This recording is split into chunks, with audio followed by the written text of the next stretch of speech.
Hola a todos, les damos la bienvenida a un séptimo episodio de nuestro querido podcast del INSA. Estoy acá presente con mis queridos compañeros Facu, Lichu, Juli. Hola. Hola Dani, ¿cómo Hola andás? Dani, buenas noches. Están medios apagados, me parece. Sí, estamos un poquito cansados, pero bueno, con ganas de grabar igual. Con ganas de grabar, sí, yo como siempre vengo muy contenta a grabar. Y retomamos después de un tiempo. Yo me estuve ausente estas últimas 3-4 semanas, pero bueno, con ganas de... Entre cuarentena de los distintos integrantes, de les distintos integrantes, nos costó juntarnos, pero bueno, ahí ya pudimos volver, así que afortunadamente estamos todos juntos. Entusiasmadísimos. Entusiasmados como siempre, pero además seguimos haciendo actividades desde el instituto. Presentamos ya el informe del incendio en las islas, el impacto en la salud socioambiental, que pronto va a tener su libro impreso. La vida hecha humo se va a llamar el libro. La vida hecha humo. Esperamos con ansias ese libro, porque además va a tener fotografías, ¿no? Sí. Sí, tiene un par de fotografías y un diseño hermoso hecho por Gabriel Keppel, uno de los integrantes del instituto, que se dedica un poco a lo que es el diseño, así que nos está dando una mano ahí con esa cuestión estética. Buenísimo, buenísimo. Esperamos con ansias eso. ¿Qué noticias nos tenés para hoy, Juli? Bueno, esta semana estuvo bastante intensa en lo ambiental.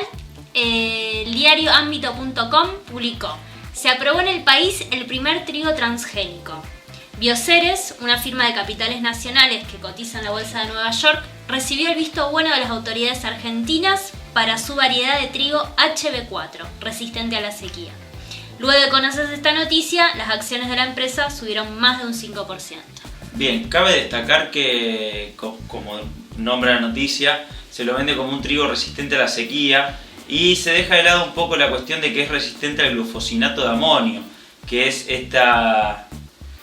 este nuevo producto que nos quieren ir introduciendo o empezando a presentar como más amigable con el ambiente, que viene a reemplazar el glifosato, sobre el cual ya hay estudios menos que para el glifosato, pero se sabe que el impacto en el ambiente y en la salud de las comunidades es alto y es hasta más tóxico que el glifosato en algunos estudios que se han demostrado. Pero bueno, la industria siempre va cambiando estas caras y se presenta como resistente a la sequía. Y ni hablar que ahora, bueno, al ser el trigo, que es un cultivo nuevo, que no estábamos acostumbrados a que sea transgénico o a considerarlo así, en la mesa de los argentinos el trigo está muy presente, así que nos vamos a ver totalmente invadidos. Y destacar también que esto se da en un contexto en el que Argentina no saca una ley de etiquetados y en donde nosotros no podemos definir en qué productos o qué estamos comiendo más bien en los productos que tenemos en nuestra mesa. Esto pasa, por ejemplo, con la soja transgénica, que nosotros difícilmente comemos como granos de soja, pero que sí aparece como subproducto en muchos de estos alimentos hiperindustrializados que tenemos en la mesa. Sí, realmente nuevamente atropellan la soberanía alimentaria, el derecho de cada pueblo a decidir los alimentos que produce y una experiencia que ya hemos vivido con la soja transgénica en el 96 se vuelve a repetir, como decía Facu, instalando este nuevo paquete tecnológico transgénico asociado a venenos, siendo el trigo transgénico con el glufosinato de amonio.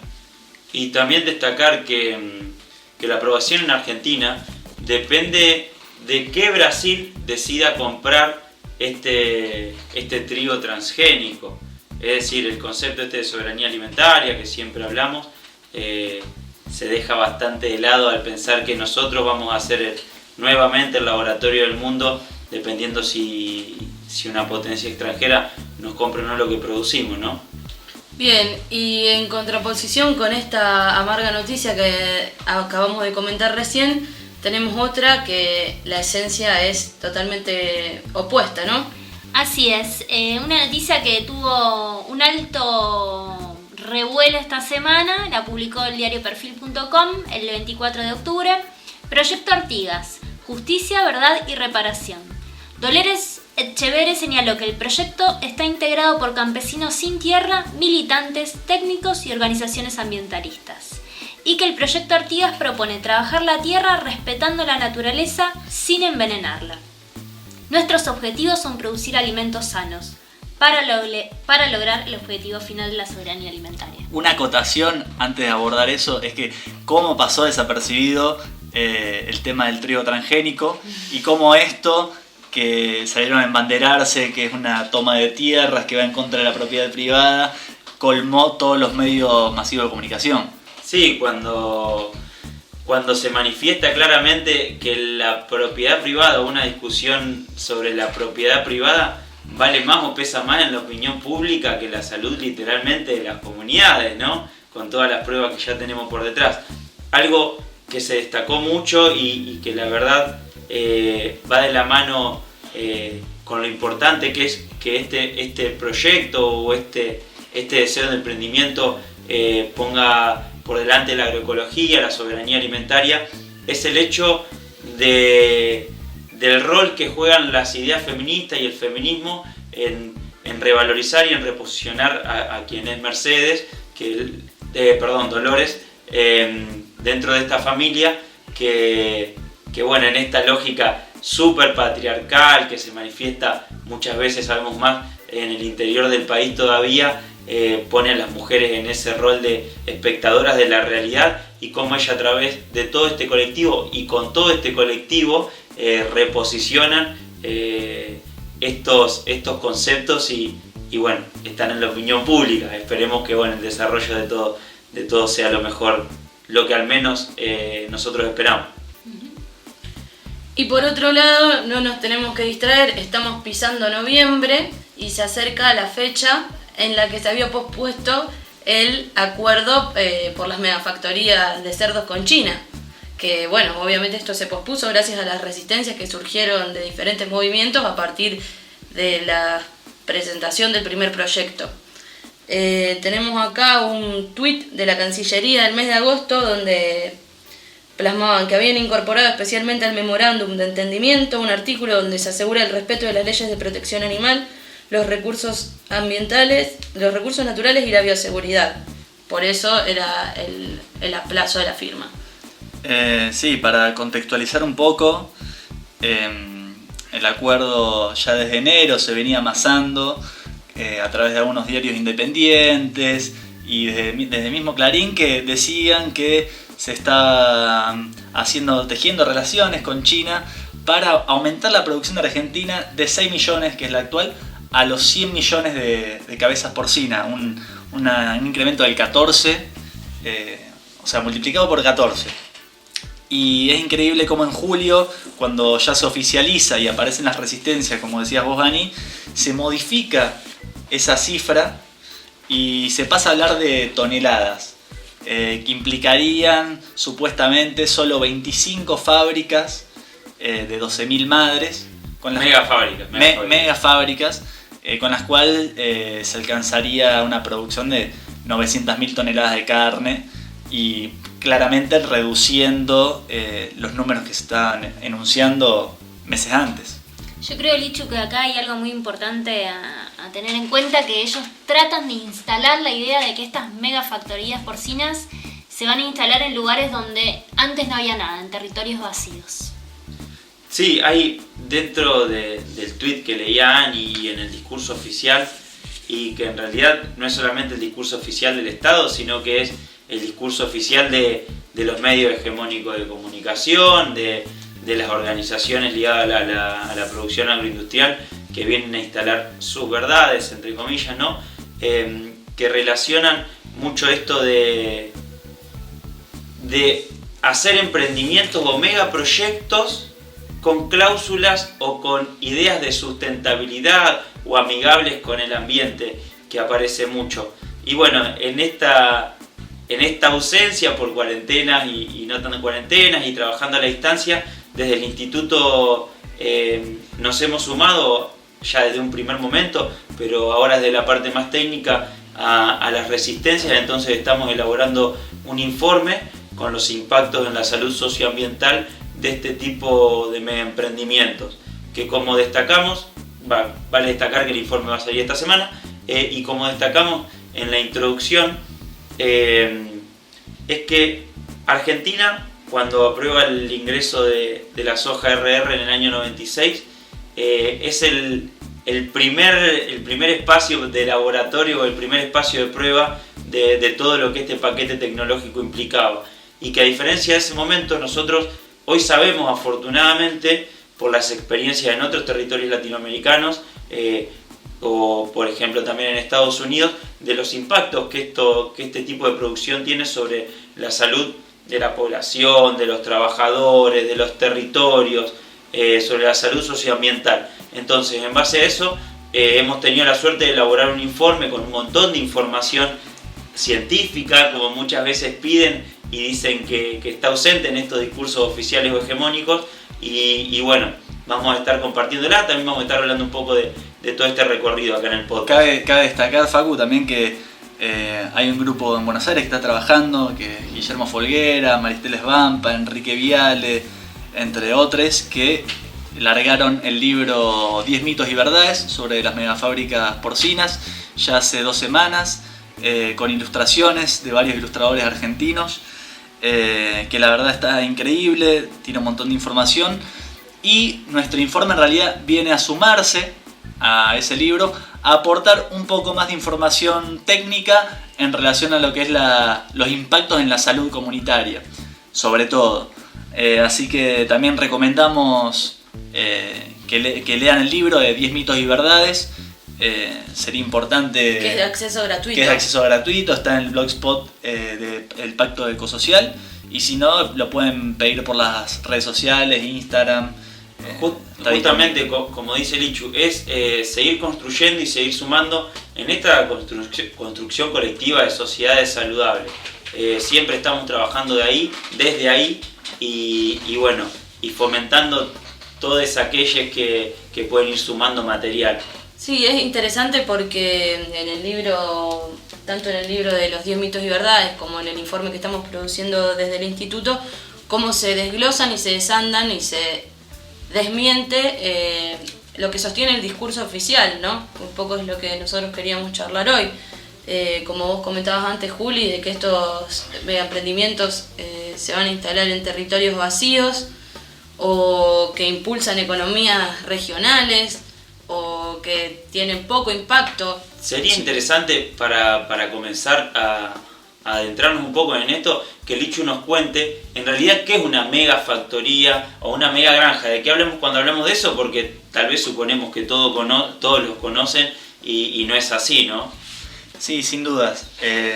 Sería importante describir un poco de qué se trata. Bueno, tiene que ver con esto, con la cría intensiva de animales hacinados o confinados en establecimientos, en instalaciones, acorralados, en pequeños corrales, donde no se les permite mucho la movilidad, y que eso permite ahorrar tiempo en producción, ya que están todos hacinados, se les tira el alimento, se les brinda el agua, y ahorrar espacio también, porque imagínate, con las pasturas es necesario dejar a los animales libres para que puedan pastar, para que puedan alimentarse, y esto no, esto trata de ahorrar el espacio al máximo para poder utilizar ese espacio para la acumulación de capital en otro sentido, por ejemplo en la plantación de soja, de maíz, y la otra característica es el tiempo, la reducción de los tiempos para el engorde rápido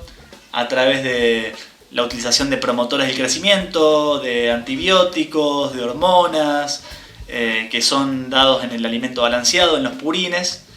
Entonces, de alguna manera, es una forma que ha adquirido la acumulación de capital de hacerlo aceleradamente. Entonces, tiene que ver con esto, una reducción de tiempos. E implica, como en este caso que quieren instalar 25 megafábricas, 12.000 cerdas hacinadas para que puedan parir, alimentar a los lechones y que luego puedan ser sacrificados en pos de la producción de carne. Y esto, bueno, tiene sus consecuencias ambientales y en salud, sobre todo por la producción de desechos. La verdad que sí, que suena todo muy natural, muy respetuoso de la vida y de sus leyes. Y Lichu, este tema del hacinamiento, del uso indiscriminado de antibióticos, ¿tiene algo que ver con este contexto que estamos atravesando de pandemia o de nuevos virus? Sí, claramente es irrisorio que en el contexto de una pandemia de origen zoonótico, ¿Qué quiere decir? Porque ¿Qué quiere tampoco decir? todos lo conocen. Que una enfermedad que surge de los animales, por ejemplo el virus, que luego muta y puede infectar a los seres humanos, es irrisorio, y con el antecedente de la gripe A, de la gripe porcina, que surge en granjas porcinas en Estados Unidos, con esos dos antecedentes, que quieran... Que se presente como la salvación. Claro, la salvación de venir a profundizar esta crisis en realidad. Sí, pensemos también desde dónde se piensa esa salvación, ¿no?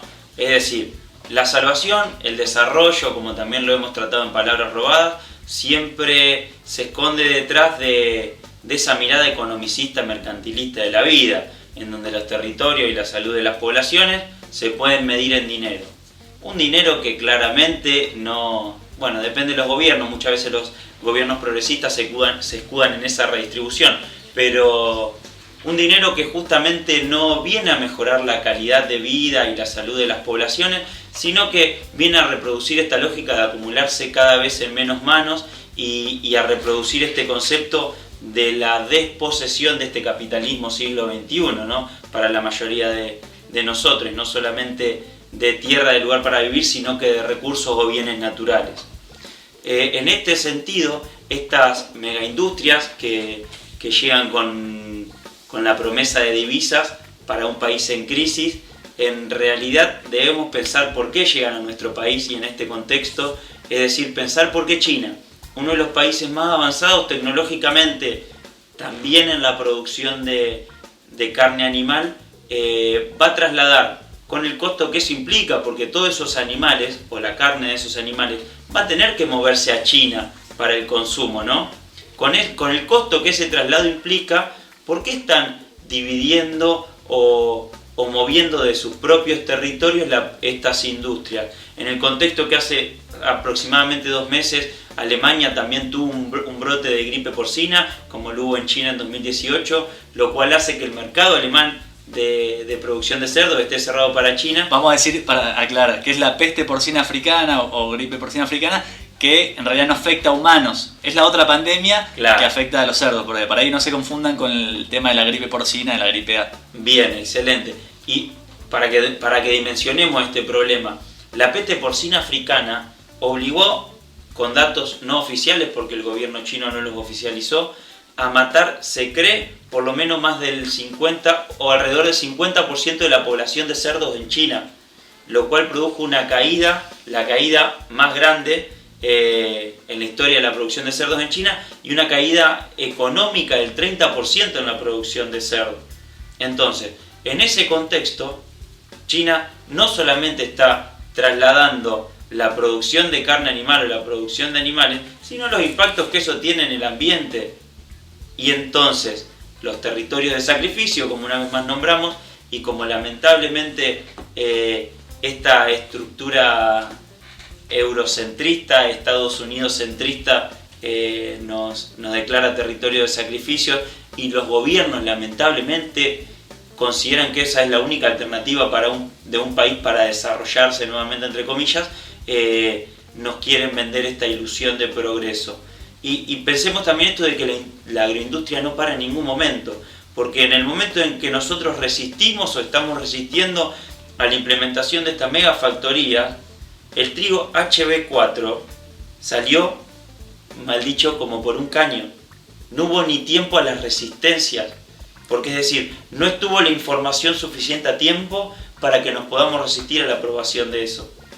Entonces, ¿qué papel trascendental juega la resistencia? Pero no solo la resistencia, sino la posibilidad de estar en el momento o en el lugar indicado para tener la información y poder empezar a producir esa resistencia. Sí, realmente monstruosa. La necesidad de acumular capital de las grandes corporaciones nos deja un poco atónitos. Hay veces que es desesperanzador en algún punto, pero bueno, la idea es esto, dar una lucha colectiva. Individualmente es muy difícil y es lo que estamos tratando de construir. Una idea más, que cuando hablamos de territorio de sacrificio, para ponerlo una vez más en palabras, porque muchas veces utilizamos conceptos que quien nos está escuchando no tiene por qué pensarlo o imaginarlo de la misma manera, estamos hablando del suelo, estamos hablando del aire, estamos hablando del agua, estamos hablando del clima en el cual estamos viviendo, en un momento en el que el cambio climático afortunadamente está cada vez más en discusión, pero lamentablemente los impactos son cada vez más grandes. De las comunidades que los habitan, Sí. de las relaciones que se mantienen entre los individuos. Tal cual, estamos hablando de la cultura también, porque por ahí estas megafábricas vienen a instalarse y a romper esas relaciones sociales por ahí que hay de producción. Capaz que hay pequeños productores porcinos, pequeños productores de otro tipo de animales que al final terminan siendo desplazados por estas megafábricas. Que no olvidemos eso, que el territorio también son significaciones, simbolismos, relaciones de producción, no solo, como decía Facu, suelo y agua. Y la gran utilización de recursos que se da por esto, porque pensemos que producir de esta manera tan artificializada o artificializada requiere un consumo de recursos o bienes naturales muchísimo más grande que una manera natural, agroecológica, que esos pequeños y medianos productores están acostumbrados a llevar adelante, y que necesariamente ya existen en estos territorios donde se van a instalar las fábricas, como Juli lo decía previamente. Nos dicen que nos van a instalar en lugares donde no existe nada, y esa es una gran falacia, es un mito, como toma el libro de los compañeros. Y entonces, estas producciones locales, que no tienen ni siquiera por qué ser de cerdo, pueden ser otras cosas, se ven desplazadas o se ven afectadas por la utilización de los recursos o los bienes naturales que hacen estas megas industrias, que siempre cuentan con el consentimiento de los gobiernos locales, de los gobiernos provinciales, de los gobiernos nacionales, y se destruye justamente estas pequeñas articulaciones de la soberanía alimentaria. Hablar de soberanía alimentaria me recuerda el concepto que tenemos preparado para nuestra clásica sección de palabras robadas, así que nos vamos enseguida con ello. Palabras robadas. Un espacio para repensar el uso y sentido de las palabras. La palabra que nos convoca hoy es alimento. Según el Codex Alimentarius de la Organización Mundial de la Salud, alimento es toda sustancia elaborada, semi-elaborada o natural, que se destina al consumo humano, incluyendo las bebidas, las golosinas y cualesquiera otras sustancias que se utilicen en la fabricación, preparación o tratamiento de los alimentos. Según esta definición, los ultraprocesados, las gaseosas, las golosinas, con sus infinitos colorantes, resaltadores de sabor, estabilizantes y conservantes, deberían ser considerados alimentos. Ahora, ¿qué creemos nosotros que es un alimento? ¿Qué condiciones debería reunir? ¿Debería nutrirnos o simplemente llenarnos la panza? La industria pretende vendernos como alimentos polvos que falsifican jugos de fruta y sopas, comidas ultra rápidas, enlatados, y encima nos quieren hacer creer que nuestra vida se verá mejorada y simplificada consumiendo estos productos.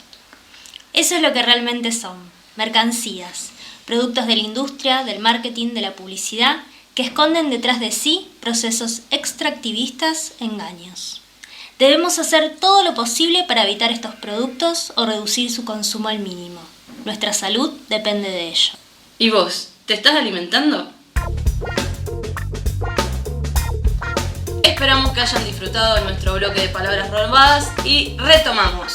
Nos quedó en el tintero, como diría mi querido amigo Lichu, hablar de otra de las afirmaciones que se escuchan desde el discurso oficial en relación a las megafactorías de cerdos, que es sobre la generación de puestos de trabajo. Sí, claramente forma parte del discurso extractivista. Nuevamente, que nos va a venir a salvar, a darnos trabajo, a traer dólares. Siempre es lo que venimos escuchando hace 50 años. Y claramente no genera más puestos de trabajo. Se han calculado 380 puestos de trabajo directos por cada megafábrica. Y en realidad lo que sucede, como hemos visto en estos últimos 30 años que ha crecido el modelo del agronegocio, se han perdido más del 50% de las explotaciones agropecuarias por la concentración de las tierras. Entonces, nuevamente se van a ver desplazados pequeños productores que van a tener que probablemente migrar a las ciudades. O aceptar un trabajo en estas megafactorías. Claro, trabajo. tal cual. ¿Qué tipo de trabajo? Que no va a ser para todos, porque claramente 380 puestos de trabajo no va a alcanzar. no alcanza. Bien, y un dato interesante también es que debido a las condiciones de trabajo en estos lugares, imagínense en el contexto del olor, de la incomodidad de trabajar en ese encierro con esa cantidad de animales donde se generan un montón de sustancias, de desechos. La crueldad animal. La crueldad animal que afecta a la salud del trabajador. Los reportes, por ejemplo, de muchos de los trabajos que veíamos de Estados Unidos, hablan de que el promedio de años de trabajo es menor a 6 años. Y que después de esos 6 años comúnmente es cuando se empiezan a reportar las mayores consecuencias en la salud de los trabajadores, consecuencias directas. Sí, sin dudas, porque en general los pequeños productores no se dedican solo a producir cerdos, sino que tienen otros animales, están al aire libre claramente, no están encerrados. Produciendo el alimento de esos cerdos también. Tal cual, están con otros cultivos que tienen en su tierra. Entonces acá pasan muchas horas seguidas encerrados. Prácticamente la totalidad. La totalidad del día, 8 horas al día encerrados, inhalando todos estos olores, porque por ahí no lo aclaramos. ¿Cuál es el problema en torno a la salud y al ambiente de estas megafábricas? Eso creo que no lo aclaramos. No. Es la producción de desechos. Exactamente. Un cerdo produce 7 veces más desechos que un ser humano. Estamos hablando de la materia fecal, de la orina y también de los purines, que son los restos de alimentos que quedan del balanceado. Y todo esto genera gases, también bioaerosoles, es decir, bacterias y virus que están en el aire. O compuestos que se desprenden de ella. O compuestos particulados, también de la materia fecal que se va secando. Y toda esta contaminación aérea claramente impacta en la salud de los trabajadores y de la comunidad. Claro, y algo súper importante respecto a esta producción de desechos y de contaminantes orgánicos es que pensemos que en la cría tradicional de animales para el consumo se da en un contexto en donde el ambiente puede adecuarse, o en realidad la producción de animales se adecua al ambiente y estos desechos pueden ser metabolizados, no me salía la palabra, metabolizados por este ambiente. Pero imagínense fábricas, literalmente, en donde se encierran miles de cerdos, las madres con sus crías, la cantidad de desechos que se producen, es imposible metabolizarlo o adecuarlo al ambiente. Y muchas veces, dentro de estas opciones amigables con el ambiente que veníamos hablando, se producen riegos o fertilizantes orgánicos para los campos vecinos, o se produce repotabilización o derivaciones de las aguas que se utilizan para la reutilización, y eso juega un papel importante en la expansión de las afecciones en el proceso de salud, porque imagínense ustedes, componentes orgánicos que una vez que entran en contacto o con los trabajadores o con las comunidades vecinas, puede ser a través de la inhalación directa o a través de la percepción de olores y un montón de cosas que van apareciendo en los reportes de la misma gente que vive en esas localidades, la afección a la salud es grandísima. Sí, realmente, perdón que interrumpa, hay una gran cantidad de información científica ahora que estuvimos realizando el informe sobre estos impactos. Sobre todo mucha información proveniente de Alemania y de Estados Unidos, que tienen grandes cantidades de estas instalaciones de cría intensiva. Y la verdad que es abrumador todos estos trabajos que estuvimos leyendo, y es realmente grave para la salud comunitaria. Y algo importante también en lo que insistimos siempre, que son las militancias cotidianas. Esto se da en un contexto que el consumo de carne aumenta a nivel global, pero no aumenta proporcionalmente a las poblaciones, porque en realidad la mayoría de las poblaciones o de los países a nivel mundial no tiene acceso a este tipo de carne para consumir, porque una de las excusas es que es carne barata para que puedan acceder las clases o los sectores más vulnerados. Y en realidad este sobreconsumo o este aumento del consumo que se produce es porque quienes tienen la mayoría de los recursos consumen y desechan cada vez más alimentos, entre comillas. Así es, y no estamos hablando de lo obvio que venimos mencionando siempre, que es qué nos genera en nuestros cuerpos el consumo de este tipo de falsos alimentos, ¿no? Las enfermedades crónicas no transmisibles.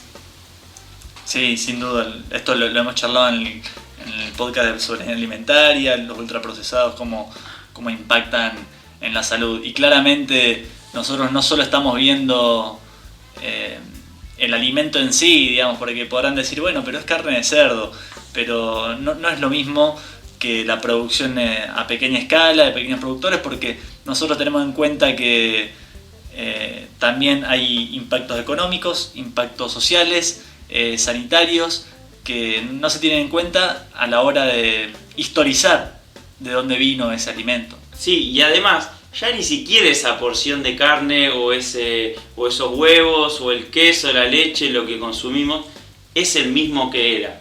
Porque sí, puede ser que a primera vista parezca más o menos lo mismo, pero también está documentado, y es interesante en este caso, ya que estuvimos hablando de compañeros que trabajan en esta línea, el libro Mal Comido de Soledad Barruti, como una primera aproximación a estos temas, es que la composición de estos alimentos, ya que estuvimos hablando de alimentos, fue cambiando también. Y es decir, el alimento de hoy no alimenta como lo hacía hace un tiempo atrás, y juega un rol súper importante en lo que Julia hablaba de las enfermedades no transmisibles, crónicas no transmisibles. Entonces, todo esto, sumado a que en este tipo de industria, aditivos como son los antibióticos, metales pesados, hormonas que Lichu nombraba previamente, eso no solamente está en los cuerpos de esos animales que después van a ser ingeridos, sino que van a terminar en nosotros. Y van a terminar en nosotros a través del consumo directo, si es que consumimos estos productos, o a través del contacto con el ambiente. Una de las principales problemáticas que tal vez Lichu nos puede contar un poco más es la resistencia bacteriana. Sí, la verdad que la cantidad de problemas que estamos enumerando es suficiente como para decir es una barbaridad lo que están queriendo hacer. El tema de la resistencia antibiótica tiene que ver con que el 70%, vamos a poner un ejemplo, que tenemos un dato duro ahí, 70% de los antibióticos que se utilizan en Estados Unidos se usan para la industria animal. Es decir, se los da a los animales en cría intensiva. Vale, porque funcionan como promotores del crecimiento y para prevenir las infecciones, porque lo que estábamos hablando antes, animales hacinados, confinados, que se lastiman entre sí porque están estresados, claramente se generan lesiones y eso promueve infecciones. Y para no perder la producción hay que meterle antibiótico, porque si no perdemos dinero, claramente. Algo a destacar con respecto a lo que decía Lichu, es que muchos de estos datos también vamos a buscarlo en territorios ajenos o en otros países, porque en Argentina no están formalizados. Así como muchas veces tenemos problemas para encontrar los datos específicos de determinadas enfermedades cuando realizamos otro tipo de investigaciones, Argentina, a pesar de que es un país que tiene este tipo de industrias recontra desarrollada, como puede ser la producción de OGM, no tiene datos específicos respecto a esto. Entonces lo que nosotros tenemos que trazar son paralelos. Y algo súper importante que aparece todo el tiempo es que este tipo de industrias vienen muchas veces de la mano con el discurso de lo que son las buenas prácticas. Y esas buenas prácticas serían el menor impacto posible en las mejores condiciones posibles de aplicación de este tipo de tecnología, que sabemos que comúnmente no se da así. Entonces, lo que podría ser una alteración de la norma, y vemos estos impactos en la salud de las comunidades y de los territorios, termina siendo la regla. Y la afección de los territorios y del ambiente termina siendo la regla, porque es la forma de funcionar de este tipo de emprendimientos. Me gustaría, ahora que vos nombraste esto de la cuestión de los desechos y todo eso, si tienen algo para comentar de la contaminación del agua, porque venimos hablando del aire, de los olores, y qué pasa con el agua, la disposición de excretas, o sea, todo eso también tiene alta repercusión. Sí, sucede que esa gran cantidad de desechos que nombramos, en general pasan a biodigestores o a lagunas, se generan lagunas de desechos con la cual se las mezcla con agua y se las contiene. Sucede que, como vimos haciendo un paralelismo con la megaminería, por ejemplo, estos grandes emprendimientos intensivos siempre suceden accidentes, siempre ya sea por ejemplo por una lluvia intensa, por una tormenta, o porque los contenedores de estos desechos se rompen, se fisuran. Todos esos desechos van a parar al suelo, van a parar al agua, ya sea superficial como subterránea. Y como estuvimos diciendo, además de contener patógenos, además de contener grandes cantidades de nitrógeno y fósforo que alteran los ecosistemas acuáticos, promoviendo que crezcan algas, disminuyendo la oxigenación del agua, contaminando con nitratos que son tóxicos para el ser humano, siendo los niños los más afectados, pudiéndole producir hasta la muerte, y tiene zinc. tal cual metales pesados. Entonces todo este impacto en el ambiente, como nosotros somos parte también de ese ambiente, somos parte de la trama de la vida, termina impactando en la salud humana. Y por ahí un tema que quedó pendiente es el de resistencia antibiótica, que quedó ahí como... Te quedaron cosas por decir, contanos. Me quedaron cosas, Facu me interrumpió y me quedaron cosas por decir.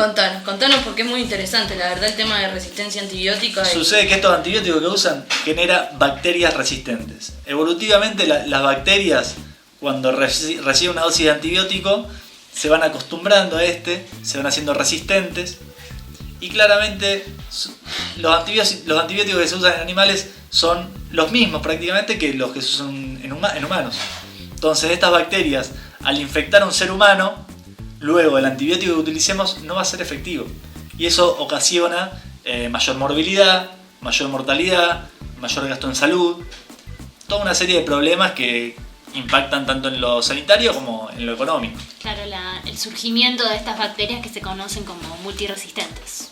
Bien, ¿y se acuerdan cuando hablamos de las externalidades hace un tiempo atrás de este tipo de modelos? Esto, como hablaba Lichu de los datos duros también antes, los gastos en salud que generan este incremento de resistencias bacterianas, porque imagínense que los antibióticos que hoy nos curan de determinadas afecciones infecciosas, o que en realidad ayudan a curarnos de determinadas afecciones infecciosas, no funcionan. Esto genera un aumento exorbitante de los gastos en salud, y ni hablar del riesgo que implica para nosotros, ¿no? Sí, sin dudas, sin duda. Otro por ahí de los temas que estuvimos viendo, de esta información científica que fuimos encontrando, es el de los olores. Por ahí muchas veces pasa desapercibido. Nosotros en los campamentos sanitarios que hemos hecho, esos relevamientos epidemiológicos en diferentes comunidades, siempre preguntábamos por los olores. Y las personas siempre nos referían que sentían olores. Y claro, vale destacar que en realidad preguntábamos por fuentes de contaminación, o por problemas de salud.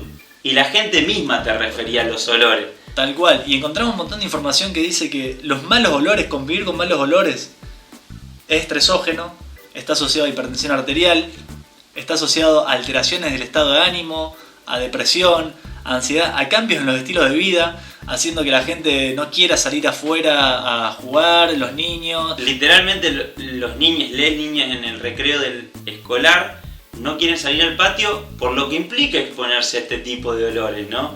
Para traer un ejemplo más conciso, para ver en algo muy simple cómo afecta la calidad de vida cotidiana.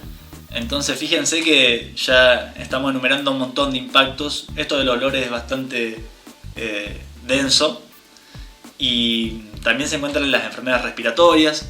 Hemos encontrado mucha información que las asocia al asma, por ejemplo, sí, a enfermedades bronquiales, inflamatorias. Reagudizaciones de enfermedades reactivas sería.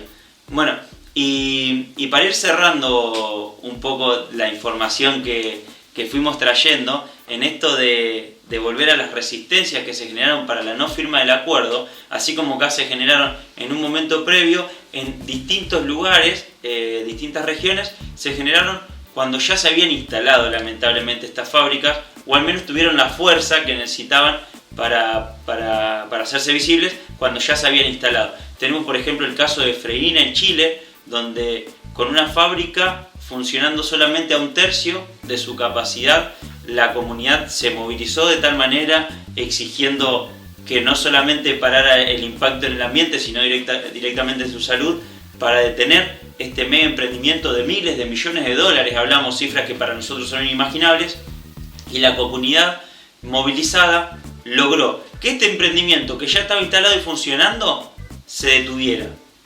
¿Por qué? Porque pusieron por delante la salud misma de la comunidad, remando todo el tiempo obviamente contra los intereses de la empresa, contra los silencios de los gobiernos locales y regionales, Y después también tenemos el caso de Yucatán, donde la contaminación de las fuentes de agua hizo que las poblaciones se movilizaran para detener. Sí, allá en Yucatán hay más de 250, es una provincia de México, más de 250 megafábricas porcinas y otras de aves de corral, y se ha identificado que la principal fuente de agua de Yucatán y de México en realidad, ya que está conformada por 4 acuíferos muy importantes, se ha visto contaminada por los desechos de estas megafábricas, vulnerando los derechos a un ambiente saludable, el derecho a la salud, lo cual ha generado que la comunidad resista ante estos megaproyectos y su expansión.